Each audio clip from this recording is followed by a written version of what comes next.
రమగారు నమస్తే అండి. నమస్తే జయ. రమగారు, దేవుడికి పెట్టే ప్రసాదం ఏ పాత్రలో పెట్టుకుంటే మంచిది? మన వెసులుబాటుని బట్టి పెట్టుకుంటాం, అందులో సందేహమే లేదు. కానీ ఎక్కువగా ఎందులో పెడితే మనకు ఒక తృప్తి కలుగుతుంది కదా? నైవేద్యమా? నైవేద్యం అండి. మన శక్తియుక్తుల్ని బట్టి కదా జయ. సాధారణంగా వెండి బాట్లలో పెడితే మంచిదని చెప్తారు.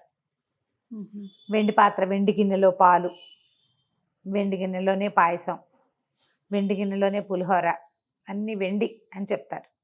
ఇప్పుడు మన దగ్గర వెండి పాత్రలు లేవు, మనకు ఆ అలవాటు కూడా లేదు. ఏ పాత్రలోనో ఏదో ఒక గిన్నెలో, ఇత్తడి గిన్నెలో వండాము, ఇత్తడి గిన్నెలో పాయసం తీసుకొచ్చి దేవుడి దగ్గర పెట్టచ్చు. ఏదైనా బౌల్లో వేసి పెట్టుకోవచ్చు. జనరల్గా ఏంటంటే మనం దేవుడికి నైవేద్యము చేస్తున్నాము అంటే మనకి దేవుడికి ప్రత్యేకంగా చేయాలనే మైండ్ సెట్ ఉన్నట్టు. అవును అవును కదా, ఉన్నట్టేగా. అంతేనండి. మైండ్ సెట్ లేకపోతే నువ్వు దేవుడి కోసం ఒక పదార్థం చేయవు. ఆయన మీద శ్రద్ధ ఉండబట్టే చేస్తావు. శ్రద్ధ ఉంటే కొన్ని ఆ పద్ధతులు పెట్టుకుంటే బాగుంటుంది. మనం రోజువారీ వడ్డంలోనో, వంటలోనో, టేబుల్ దగ్గర అన్నాలు పెట్టుకునే చోట వాడేవి కాకుండా స్టీల్ పాత్ర అయినా పెట్టుకోవచ్చు. వాటిని విడిగా ఉంచుకుని ఇది దేవుడిది అని దేవుడికి అందులోనే పెట్టుకోవటం. మనం స్టీల్ గ్లాస్లో పాలు పోసి పెట్టుకోవచ్చు. అది రోజువారీ అందరం తాగేయకుండా, ఎంగిల్ చేయకుండా, తోముతాం కదా అనిపిస్తుంది. కానీ నీకు నీ శ్రద్ధ దానికి ఆ స్టీల్ గ్లాసే పక్కన పెట్టుకో, స్టీల్ కప్పే పక్కన పెట్టుకో, స్టీల్ బౌలే పక్కన పెట్టుకో, ప్లేట్ అయినా సరే. ఇప్పుడు ఈ పండగ రోజుల్లో నివేదనలు చేస్తాం. అరిటాకులో నివేదన చాలా మంచిది చేయాలి. తేలిక కదా. వెండి గిన్నె కొనుక్కోండి అంటే కొనుక్కోలేకపోతాం. అరిటాకు, విస్తరాకు, ఏదైనా ఆకు. ఇప్పుడు మన పళ్ళెంలో వాడేసే పళ్ళెలే దేవుడికి ప్రత్యేకంగా మన దగ్గర లేదు. ఆ పళ్ళెంలో ఒక ఆకు వేసి, బాదం ఆకులు చుట్టుపక్కల ఇళ్లలో ఎక్కడైనా బాదం చెట్టు కనబడితే 4 ఆకులు కోసుకొచ్చి, ఆకులతో చిన్న విస్తరు కుట్టి అది వేసి దాని మీద నివేదన చేయొచ్చు. ఎలాగైనా చేసుకోవచ్చు. ఇవన్నీ మనసే ప్రధానం. అంతే. ఈ మనసు ప్రధానంలో వెసులుబాటు రెండోది. అవకాశం ఉండాలి కదా.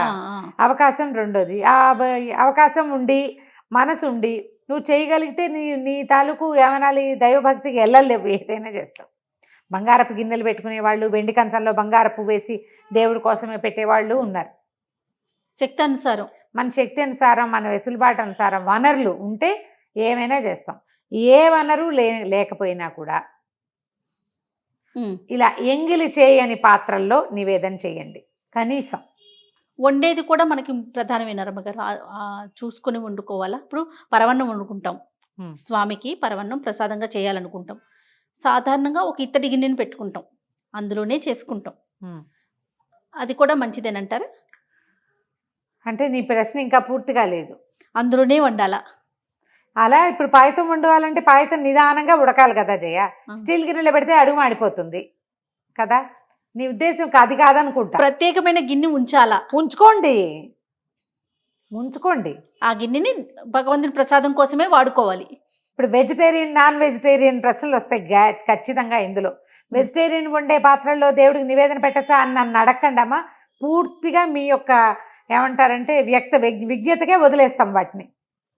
Veg or non veg, what ever it, ఏదైనా మనం వండుకునే పాత్ర. ఇప్పుడు మందపాటి పాత్ర, పాయసము మందపాటి పాత్రలో పెట్టుకోవాలి. పులిహార అన్నం ఇంత వెడల్పాటి దాంట్లో తాంబాళంలో వేసుకుని ఒక తాంబాళం దాంట్లో వేస్తాం, అందులో కలుపుకుంటాం. అందులో అన్నం తినం కదా మనం. అవును.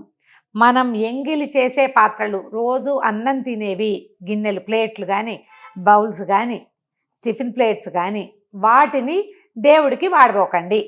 కాదు, అది ఓకే.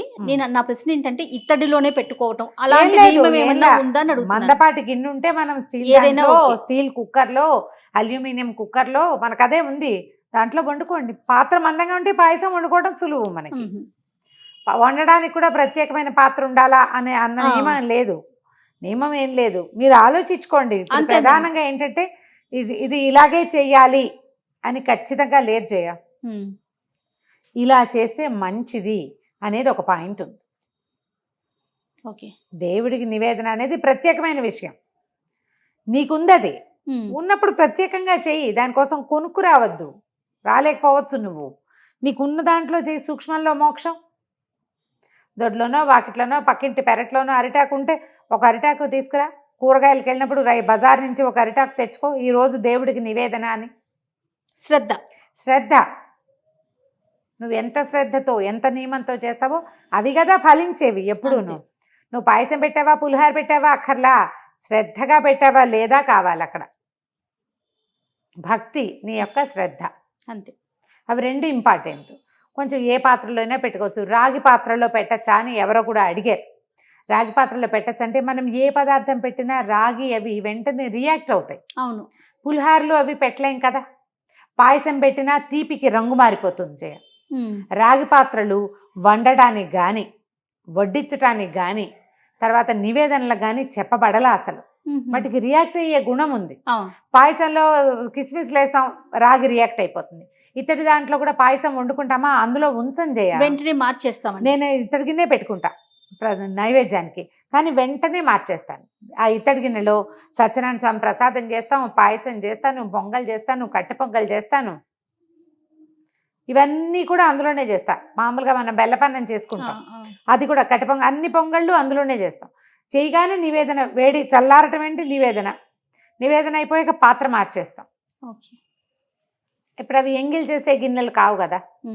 పాయసానికి ప్రత్యేకంగా ఒక చిన్న ఇత్తడి గిన్నె కొనుక్కోండి, దాంట్లోనే చేసుకోండి. దాంట్లో ఇంకా మనం ఏం చెయ్యం, ఒక శ్రద్ధేనమ్మా, అంతకంటే ఏమీ లేదు. ఇప్పుడు శ్రద్ధ మళ్ళీ మనిషి వ్యక్తుల్ని బట్టి మారుతాయి.